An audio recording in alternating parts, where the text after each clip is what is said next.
100 वर्ष की भी उम्र होती है, 50 की भी होती है, 60 की भी होती है। आदिनाथ भगवान की 84 लाख पूर्व की थी, वो चौथा काल था। ये पंचम काल है। यहाँ हाईएस्ट 120 साल की उम्र होती है, इससे ज्यादा नहीं होती। इससे कम हो सकती है लेकिन ज्यादा नहीं हो सकती।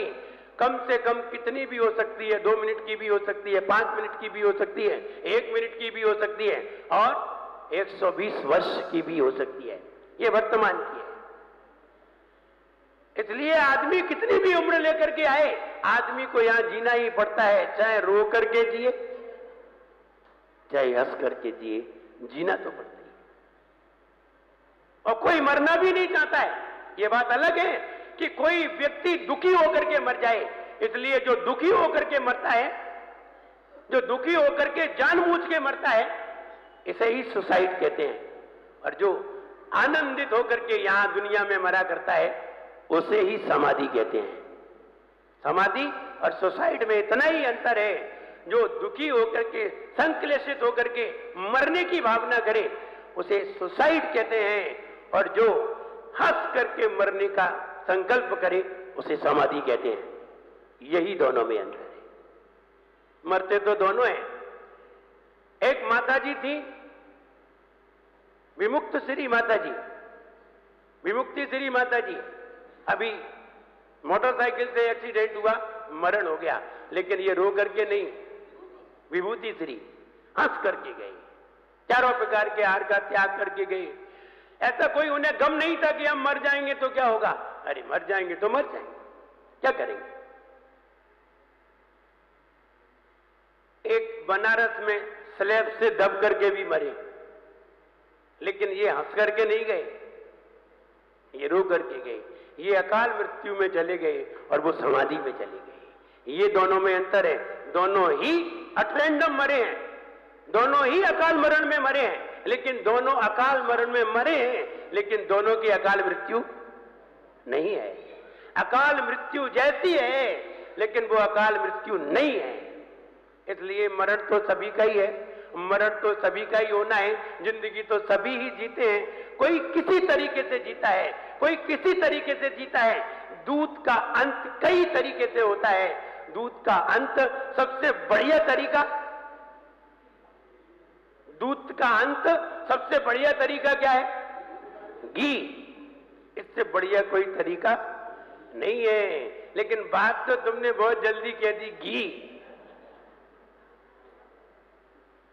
लेकिन घी निकालने में जितना भी पसीना होता है ना, सब निकल आता है। और दूध का भी पसीना निकल जाता है, तब घी निकल पाता है। दूध का भी पसीना निकल जाता है और घी निकालने वाले का भी पसीना निकल जाता है। उसका तो निकलता ही है। और जब पूरा पसीना निकल जाता है, तब कहीं जाकर के घी निकल के आता है। अब समझिए, जिंदगी का घी निकालना है। जिंदगी का भी सार ढूंढिए क्या है। हम तो ढूंढने चले हैं, हम तो खोजी हैं। और आप खोजी हैं, तो आप बताइए। जैसे कि दूध में हमने इतने सारे प्रोसेस बताए, और इतने सारे प्रोसेस बताने के बाद तुम्हें ये पता चल गया कि दूध में सार घी था। अब अपनी जिंदगी की बात करिए। ये तो बातें बेकार की है, इनमें कुछ नहीं रखा है, ये तो उदाहरण था। अपनी जिंदगी की बात करिए। शास्त्रों की बातें पढ़ करके हम कई साल गुजार देते हैं, इधर की उधर कहने में, इधर की उधर सुनने में, और सुनने में सुनाने में सालों गुजार देते हैं। लेकिन जरा अपनी जिंदगी को देख लेते तो समझ में आ जाता कि शास्त्र क्या कहता है। जिंदगी को पढ़ते नहीं है, पढ़ते हैं शास्त्र। और शास्त्र पढ़ते पढ़ते जिंदगी गुजर जाती है, लेकिन जिंदगी समझ में नहीं आती। जबकि शास्त्र जिंदगी को समझने के लिए ही थे। शास्त्र क्यों पढ़ रहे थे? जिंदगी को समझने के लिए। और शास्त्र पढ़ते पढ़ते जिंदगी ही गुजर जाती है, और फिर भी जिंदगी समझ में नहीं आती। विचार करिए, शास्त्र पढ़ते पढ़ते। और शास्त्र किस लिए पढ़े थे? शास्त्र किस लिए पढ़े थे? जिंदगी को समझने के लिए। वही समझ में नहीं आ रही। तो फिर ये बताओ काहे के लिए पढ़ रहे थे? क्या मिल रहा था तुम्हें पढ़ के? बोले आनंद आ रहा था। तुम आनंद जानते हो? जिंदगी में ही तो आनंद था। आनंद भी नहीं आ रहा था, तुम तो टाइम पास कर रहे थे, समय का सदुपयोग कर रहे थे। हाँ, कहीं इधर उधर मेरा मन जाता, इधर उधर के विचारों में जाता, उससे अच्छा था कि शास्त्र में लगाए। ये तो ठीक है, लेकिन शास्त्र का मूल दे जिंदगी को। आपको अगर किसी ने सवाल दे दिया, आपको किसी ने कोई कैलकुलेशन दे दिया, तो कैलकुलेशन किस लिए दिया है? कैलकुलेशन आपके लिए किस लिए दिया है? आंसर निकालने के लिए। और आंसर निकल आया तो ठीक है, और आंसर नहीं निकला तो काहे के लिए माथा फोड़ी कर रहे थे? ऐसे ही शास्त्र में जिंदगी का प्ररूपण है, जिंदगी का विस्तार है। और अगर शास्त्र पढ़ करके जिंदगी समझ में नहीं आई तो मुझे नहीं समझ में आता कि तुम्हें क्या पढ़ के जिंदगी समझ में आएगी। इसलिए शास्त्र को पढ़ करके जिंदगी समझ में नहीं आती, लेकिन किसी की अच्छी जिंदगी देख करके अपनी जिंदगी समझ में आ जाती है। किसी की भली जिंदगी देख करके अपनी जिंदगी समझ में आ जाती है। दो मित्र थे, दोनों मित्र खूब पढ़ा करते थे। पढ़ पढ़ के आगे जब पूरी पढ़ाई कर ली, एक मित्र संत बन गया। अब दूसरे मित्र को इतना शास्त्र पढ़ के समझ में नहीं आएगा जितना उस संत को देख करके समझ में आ जाएगा। इसलिए शास्त्र शब्दों का पुंज है और साधु शास्त्र का प्रयोग है। साधु शास्त्र का प्रयोग है। साधु ने प्रयोग करके बता दिया। शास्त्र में लिखा था कि साधु को इरियापत समिति से चलना चाहिए, साधु ने चल के दिखा दिया कि इरिया समिति कैसे होती है। शास्त्र में लिखा था भाषा समिति का प्रयोग करना चाहिए, उसने भाषा समिति का प्रयोग करके दिखा दिया। तो साधु शास्त्र का प्रायोगिक रूप है। साधु शास्त्र का प्रायोगिक रूप है, और साधु को देख करके शास्त्र अपने आप समझ में आ जाते हैं कि शास्त्र में क्या लिखा है। शास्त्र को पढ़ करके यह समझ में नहीं आता कि क्रिया कैसे करना चाहिए, लेकिन साधु को देख करके यह समझ में आ जाता है कि शास्त्र में क्या लिखा था। लेकिन कुछ लोग ऐसे हैं कि साधु को देखने ही नहीं चाहते। ऐसे भी लोग हैं, ये प्रैक्टिकली नहीं देखना चाहते, ये थ्योरी में ही रहना चाहते हैं। और आपको मालूम हो, थ्योरी वाले कभी भी मेरिट लिस्ट में नहीं आते। जिस एग्जाम में सब्जेक्ट थ्योरी के ज्यादा होते हैं, वे कभी मेरिट लिस्ट में नहीं आते।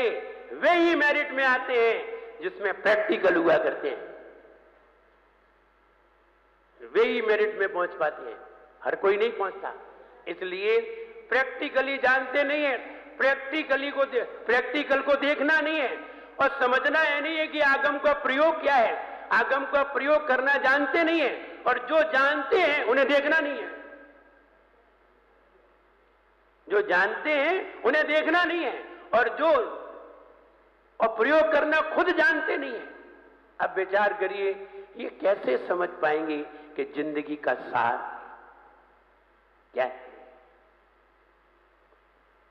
आइए जिंदगी के प्रयोग बताते हैं। नंबर 1, पहला प्रयोग, आपने जन्म लिया, जन्म लेकर के आप बड़े हुए, बड़े होकर के आपने टीचर की नौकरी कर ली, और नौकरी करके अंत में रिटायरमेंट लेके निपट गए।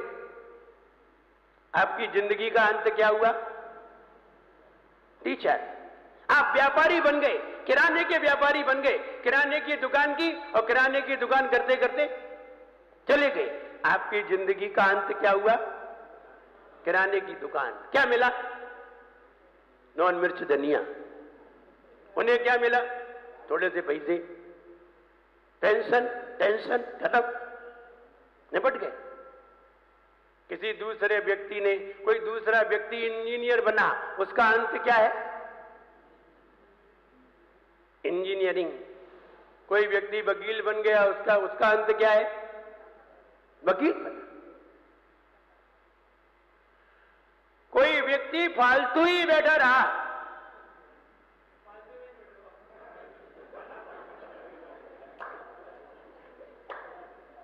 ऐसे भी तो होते हैं, ठलुआ बैठे रहते हैं,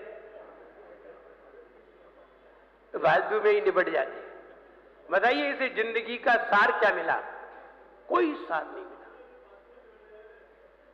सार उसे कहते हैं जहां जिंदगी आनंदित हो, जहां जिंदगी में सुख की लहर घूमे, जहां जिंदगी में दुख दिखाई न दे, और जिसको देख करके सारी दुनिया आनंदित हो जाए, उसे सार कहते हैं।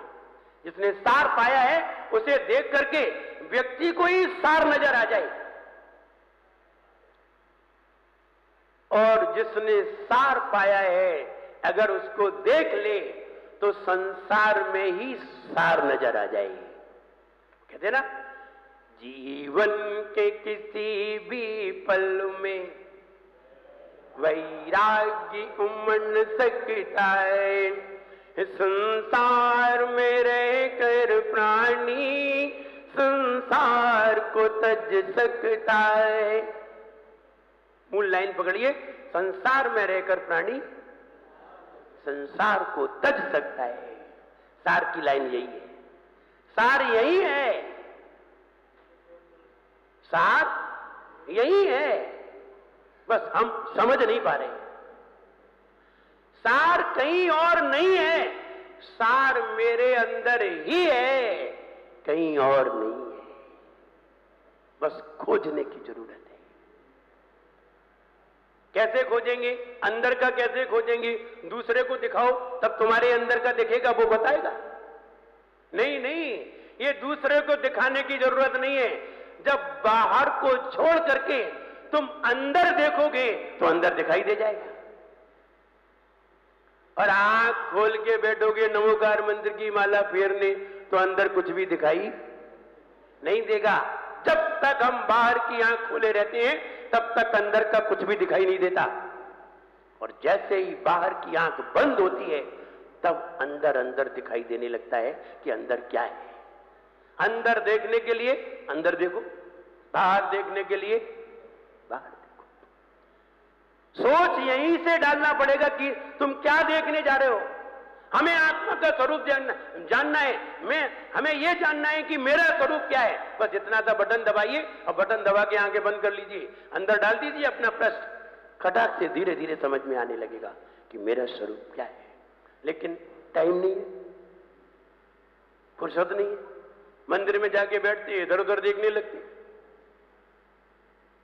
मंदिर में जाके बैठते हैं, स्वाध्याय करने में लग जाते हैं, मंदिर में जाके बैठते हैं, इधर उधर देखने लग जाते हैं, मंदिर में जाके बैठते हैं, स्तुति पढ़ने लग जाते हैं। कभी अंदर बैठ के कभी देखा ही नहीं, और कभी एकांत मिल गया तो मोबाइल खोल के बैठ जाते हैं। निपट गई जिंदगी, निपट गई तुम्हारी, दिख गया सार। ऐसे लोगों को सार दिखाई नहीं देता। जिंदगी का अंत यह भी है कि हम अफसर बन गए, जिंदगी का अंत यह भी है हम प्रोफेसर बन गए, जिंदगी का अंत यह भी है हम कलेक्टर बन गए, जिंदगी का अंत यह भी है हम मंत्री बन गए, हम प्रधानमंत्री बन गए, यह भी जिंदगी का अंत है। और यह भी जिंदगी का अंत है कि हम संत बन गए, यह भी अंत है। अब करिए निर्णय कि किसकी जिंदगी सबसे अच्छी है। प्रधानमंत्री, मुख्यमंत्री, कलेक्टर, कमिश्नर, अफसर, व्यापारी, सर्वेंट, संत, द बेस्ट कौन है? संत। आज ही समझ में। अब सार कहां मिलेगा और सार है क्या, ये तो विचार करिए। सार किसे कहते हैं? सार उसे कहते हैं जिसको पाने पर कुछ भी पाने की इच्छा न हो, उसे सार कहते हैं। अथवा वस्तु की अंतिम परिणति सार है। इसके बाद कोई परिणति ना हो। आपने दही जमाया, दही की भी परिणति है, फिर फेरोगे तो फिर कुछ निकल आएगा, और जो निकला है उसकी भी कोई परिणति है, उसको चढ़ाओगे फिर कुछ निकाल देगा, फिर दूसरी चीज निकाल देगा, फिर दूसरी चीज निकल आई, फिर उसको चढ़ाओ। अब देखो क्या निकलता है। जब कुछ ना निकले वही अंत है। अब कुछ निकल आए तो अंत नहीं है। हमने मनुष्य पर्याय धारण कर ली, हम यहां से मरण करके देवगति में चले गए, तो फिर तुम प्रोसेस करने में लगे हो। अरे जब कोई प्रोसेस न हो और अंतिम प्रोसेस हो तब तुम्हें सार मिलेगा, वरना नहीं मिलेगा। और उस सार को पाने के लिए तीर्थंकर बनना पड़ेगा अथवा चरम शरीरी बनना पड़ेगा। चरम शरीरी ही अंतिम सार को प्राप्त होता है अथवा तीर्थंकर अंतिम सार को प्राप्त होता है, और कोई सार को प्राप्त नहीं हो पाते। इसलिए हम तो अभी प्रोसेस बदलने में लगे हैं। अभी इंसान थे, महाराज बन गए, कल देव बनेंगे, फिर आगे इंसान बनेंगे, फिर कुछ बनेंगे, ऐसे अभी तो प्रोसेस चल रहे हैं। जब सारे प्रोसेस बंद हो जाएंगे तो सारभूत चीज निकलेगी, आत्मा निकल के जाएगी और अनंत ज्ञान को प्राप्त करेगी। अनंत ज्ञान पाना सार है। आत्मा का सार क्या है? इस मानव जीवन का सार क्या है? ज्ञान। अगर तुमने पूर्ण ज्ञान पा लिया है फिर तुम्हें कहीं भी दुख नहीं है। व्यक्ति तभी तक भटक रहा है जब तक उसे ज्ञान नहीं हुआ है, और अगर पूर्ण ज्ञान हो जाएगा तो ये भटकेगा नहीं, ये एक जगह बैठ जाएगा, भटकने वाले भटकते रहेंगे। ज्ञानी घूमता नहीं है।